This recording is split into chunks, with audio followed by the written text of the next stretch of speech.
भारत माता की परम श्रद्धेय अडवाणी जी, हमारे राष्ट्रीय अध्यक्ष आदरणीय नीतीश जी, आदरणीय राजनाथ सिंह जी,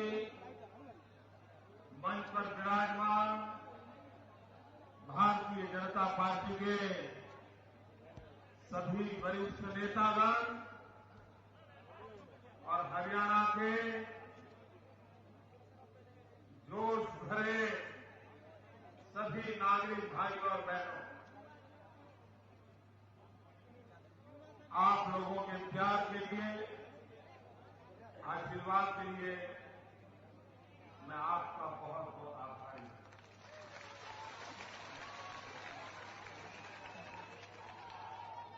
हरियाणा और गुजरात का नाता बहुत गहरा है। कुरुक्षेत्र के बाद स्वयं भगवान श्री कृष्ण गुजरात की धरती पर आकर के बसना पसंद किया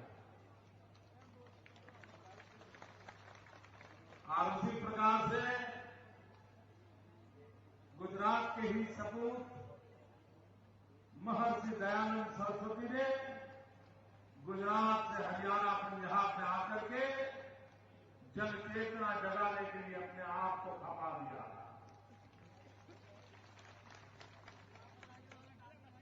भाइयों बहनों, मेरा ये सौभाग्य रहा कि करीब 6 साल में हरियाणा में रहा, यहां पार्टी के संगठन का कार्य देखता था और इसलिए मैं हरियाणा से भली भांति परिचित हूं और मैं इतना विश्वास से कह सकता हूं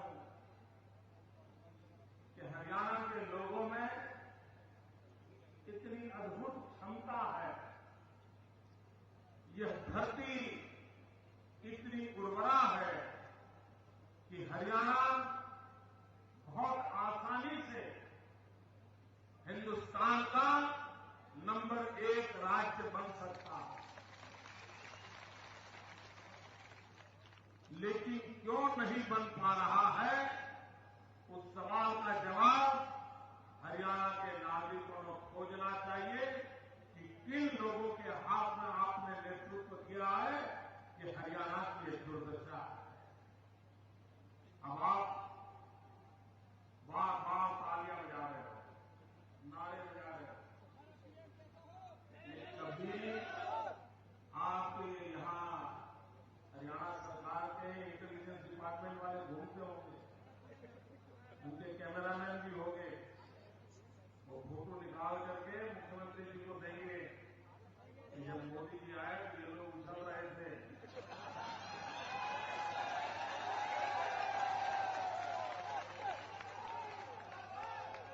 तो जैसा उन्हीं के एक मंत्री कैप्टन अजीत सिंह का हाल कर दिया, ये आपका भी वैसा ही हाल कर देंगे। भाइयों बहनों, गुजरात विकास की नई ऊंचाइयों पर पहुंचा है, लेकिन लोगों को ज्यादातर औद्योगिक विकास की तरफ ध्यान जाता है कि नए नए उद्योग आ रहे हैं, बड़े बड़े उद्योग आ रहे हैं, लेकिन मैं हरियाणा की धरती पर आकर के गुजरात के औद्योगिक विकास की कथा सुनाना नहीं चाहता। जिन क्षेत्रों में हरियाणा की ताकत रही है भूतकाल में, मैं उन्हीं विषय को स्पष्ट करना चाहता हूं। एक समय था हरियाणा से अगर दिल्ली में दूध नहीं आता था तो दिल्ली वालों की चाय नहीं बनी। हरियाणा पर दिल्ली निर्भर था। आज क्या कारण है कि दिल्ली के हर घर में अगर चाय बनती है तो दूध गुजरात का होता है। ये फर्क क्यों हुआ? भाइयों बहनों, हिंदुस्तान का पेट भरने का काम गंगा यमुना का पार पंजाब हरियाणा जैसे राज्य करते थे, गुजरात 10 साल में 7 साल अकाल वाला राज्य। अब गुजरात का बहुत हिस्सा हमारा रेगिस्तान है और उस तरफ पाकिस्तान है।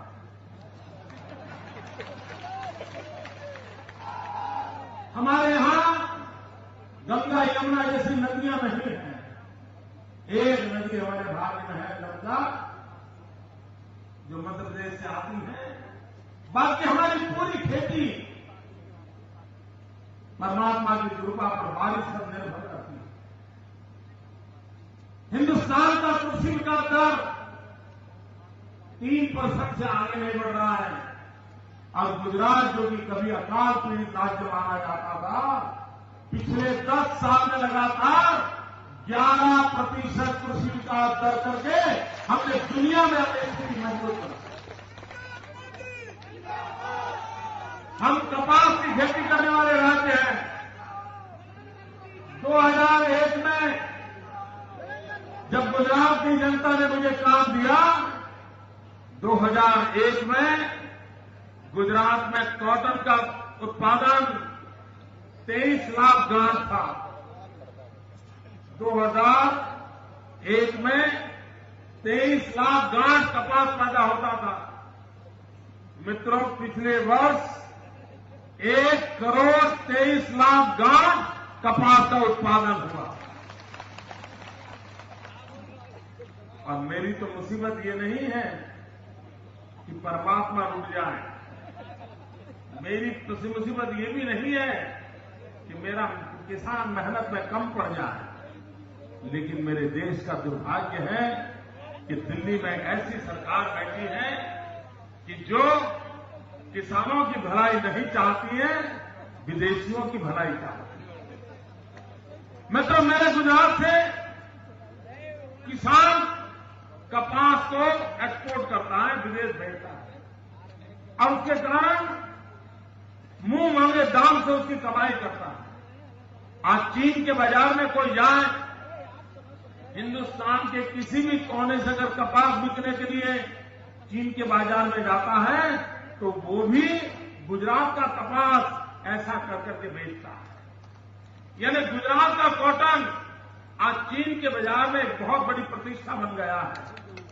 और जब पूरी दुनिया में कपास का दाम बहुत ऊंचा था, उसी समय दिल्ली में बैठी हुई हमारी सरकार ने कपास से निकास पर प्रतिबंध लगा दिया, एक्सपोर्ट पर प्रतिबंध लगा दिया और उसके कारण मेरे गुजरात के किसानों को 7,000 करोड़ रुपयों का घाटा 15 दिन में हो गया।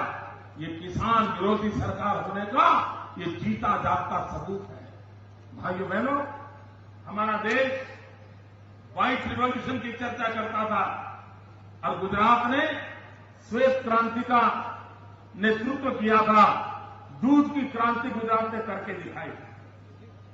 हमारा देश हरित क्रांति की चर्चा करता था। गंगा यमुना के प्रदेशों ने हरित क्रांति करके, ग्रीन रिवॉल्यूशन करके हिंदुस्तान का पेट भरने का एक बहुत बड़ा काम किया था। लेकिन भाइयों बहनों, ये दिल्ली में बैठी हुई यूपीए सरकार ये कौन सा रिवॉल्यूशन चाहती है आप जानते हो?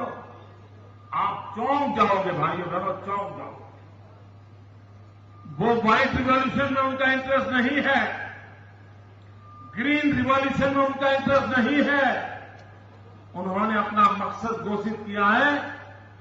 इंटरनेट पर जाओगे तो सारी चीजें अवेलेबल है और उनका सपना है पिंक रिवॉल्यूशन। और जब मैं विस्तार से बताऊंगा तो फरीदाबाद के लोग बड़ी भांति बात को समझ जाएंगे। ये पिंक रिवॉल्यूशन क्या है? जब किसी पशु को काटते हैं तो उसका जो मटन होता है उसका कलर पिंक होता है। और भारत सरकार का मकसद है कि दुनिया में सबसे ज्यादा बीफ एक्सपोर्ट करने का उसका मकसद है। उनका कहना है कि पूरे विश्व में बीफ की मांग है, हिंदुस्तान के पशुओं को काटो और ये बीफ दुनिया में एक्सपोर्ट करो। अभी भारत सरकार ने अपने अधिकृत डॉक्यूमेंट में घोषणा की है कि पिछले वर्ष पूरे विश्व में बीफ एक्सपोर्ट में हिंदुस्तान नंबर 1 रहा है। भाई बहनों, आपका गुड़गांव से जयपुर के रास्ते पर चले जाइए, किस प्रकार से भारत सरकार ने हमारे पशुओं की हत्या करने के लिए लाइसेंस देकर रखे हैं। हम अगर कॉटन एक्सपोर्ट करते हैं तो हमें 250 रुपया प्रति उसकी गांठ सरकार को ड्यूटी देनी पड़ती है। लेकिन अगर आप मटन एक्सपोर्ट करते हो तो आपको सब्सिडी दी जाती है। अगर आप नया कतलखाना बनाते हो तो 15 करोड़ रुपए तक सब्सिडी ये भारत सरकार आपको देती है। लेकिन अगर किसान अपने खेत के लिए कुछ करना चाहता है तो उसके लिए सब्सिडी की व्यवस्था नहीं है। ये तराजू है इनके देश को चलाने के लिए। भाइयों बहनों, दूध के उत्पादन में इस 10 वर्ष में हमने रिकॉर्ड ब्रेक किया है। 68% हमारा मिल्क प्रोडक्शन में ग्रोथ हुआ है। 68% इंक्रीज हो रहा। ये अपने आप में बहुत बड़ा मिरेकल है। आज आप सिंगापुर जाएंगे, मैं दावे से कहता हूं दूध गुजरात का मिलेगा। आप यूरोप में जाएंगे, दूध गुजरात का मिलेगा। दिल्ली तो पूरा का पूरा इन दिनों दूध गुजरात का पीता है। प्रधानमंत्री के घर में भी दूध गुजरात से जाता है। भाइयों बहनों, ये ऐसे नहीं हुआ है। हम पशुओं की केयर कितनी करते हैं। मैं हरियाणा के किसानों के बीच बोल रहा हूं, इसलिए मैं कहना चाहता हूं, हम पशुओं की केयर कितनी करते हैं। हमारे देश में कई राज्य ऐसे हैं कि जहां मनुष्य की आंख में मोतीबिंदु होता है तो उसके ऑपरेशन के लिए व्यवस्था नहीं होती। मनुष्य का मोतीबिंदु का ऑपरेशन नहीं होता है। गुजरात एक ऐसा प्रदेश है कि जहां पशु के मोतीबिंदु के ऑपरेशन सरकार करवाती है। हमारे यहां गरीब को दांत की चिकित्सा के लिए व्यवस्था नहीं होती है। डेंटल ट्रीटमेंट गरीब ने तो देखा तक नहीं होता है। मेरे गुजरात के अंदर पशु की डेंटल ट्रीटमेंट का इलाज की व्यवस्था है ताकि मेरे पशु के आरोग्य की मैं चिंता करूं। भाइयों बहनों, अगर विकास करना है तो कितनी बारीकियों से करना पड़ता है, इसका एक उदाहरण मैं देना चाहता हूं। मैं हरियाणा का दूसरा पक्ष भी लेना चाहता हूं। हरियाणा में आज से 20 साल पहले जब चौधरी बंसीलाल जी थे, भारतीय जनता पार्टी और चौधरी बंसीलाल जी की संयुक्त सरकार थी, उस समय कुछ इनिशिएटिव लिए थे और टूरिज्म में हरियाणा ने अपनी जगह बनाना शुरू किया था। वीकेंड टूरिज्म, दिल्ली से बहुत बड़ी मात्रा में लोग हरियाणा के दूर दराज इलाकों में जाकर के वीकेंड मनाने की परंपरा डेवलप हुई थी। धीरे धीरे धीरे हरियाणा का टूरिज्म जीरो की तरफ आगे बढ़ता गया और गुजरात प्रदेश जो टूरिज्म में जीरो था। हमारे पास गिर के लायन थे, हमारे पास द्वारिका थी, हमारे पास सोमनाथ था, हमारे पास महात्मा गांधी थे, सरदार पटेल थे, सब कुछ था।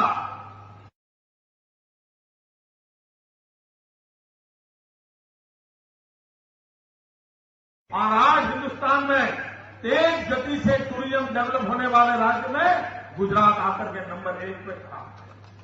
भाई बड़ा विकास कैसे होता है, कहां गया हरियाणा का टूरिज्म और क्या कारण है कि आज टूरिज्म के अंदर गुजरात अपना नाम कमा रहा है, गुजरात अपनी स्थिति मजबूत बना रहा है और गुजरात की विकास की नई ऊंचाई पर जा रहा है। भाइयों बहनों, मैं आज जो हरियाणा की धरती पर बात कर रहा हूं, मैं प्रधानमंत्री मनमोहन सिंह जी से भी कुछ सवाल करना चाहता हूं। प्रधानमंत्री जी, देश कुछ चीजें जानना चाहता है। आप सिंघम बने हुए ऐसा कहते हैं कांग्रेस के नेता, लेकिन हम जानना चाहते हैं कि 8 साल में आप सिर्फ 2 बार सिंघम क्यों बने। सिर्फ 2 बार सिंघम बने। एक बार जब न्यूक्लियर ट्रीटी करनी थी और अमेरिका का संबंध था उस समय आप सिंघम बन करके सरकार जाए तो जाए, साथी छोड़ करके जाए तो जाए, मैं तो सिग्नेचर करके रहूंगा, और आप सिंघम बन गए थे। और दूसरी बार आप एफडीआई को लेकर के विदेशों के लाभ के लिए ये दूसरी बार सिंघम बने हो, और दूसरी बार आपने कहा है कि सरकार जानी है तो जाए, लेकिन मैं ये करके रहूंगा। देश के मन में सवाल उठता है, हिंदुस्तान की भलाई के लिए आप हिम्मत क्यों नहीं जुटाते? ये दोनों बार विदेशों के लिए आप सिंघम बनने की कोशिश करते हो, आप हिंदुस्तान की भलाई के लिए सिंघम बनने का साहस क्यों नहीं जुटाते? और एक सवाल मैं पूछना चाहता हूं, प्रधानमंत्री जी, क्या कारण है कि आपने जब न्यूक्लियर ट्रीटी किया था वो समय, और आपने एफडीआई लाने का निर्णय किया वो समय, क्या कारण है? देश जानना चाहता है। जब 2008 में अमेरिका में चुनाव हो रहे थे, तब हिंदुस्तान में मनमोहन सिंह जी सक्रिय होते हैं, और फिर 4 साल सो जाते हैं, फिर 2012 में अमेरिका में चुनाव होते हैं, तब दोबारा सक्रिय हो जाते हैं। देश जानना चाहता है, प्रधानमंत्री, क्या संबंध है? अमेरिका में जब चुनाव होते हैं तब भारत के प्रधानमंत्री सक्रिय हो जाते हैं। इन दोनों का कोई नाता क्या है? क्या ये देश जानना चाहता है। मैं तीसरा सवाल पूछना चाहता हूं, प्रधानमंत्री जी बताइए, आपने जो एफडीआई का निर्णय किया, वो निर्णय आपने मैडम सोनिया जी अमेरिका जाके आई उसके दूसरे दिन किया, उसका कारण क्या? क्या सोनिया जी का आना कारण है? क्या सोनिया जी का अमेरिका से आना कारण है? क्या सोनिया जी का अमेरिका जाना कारण है?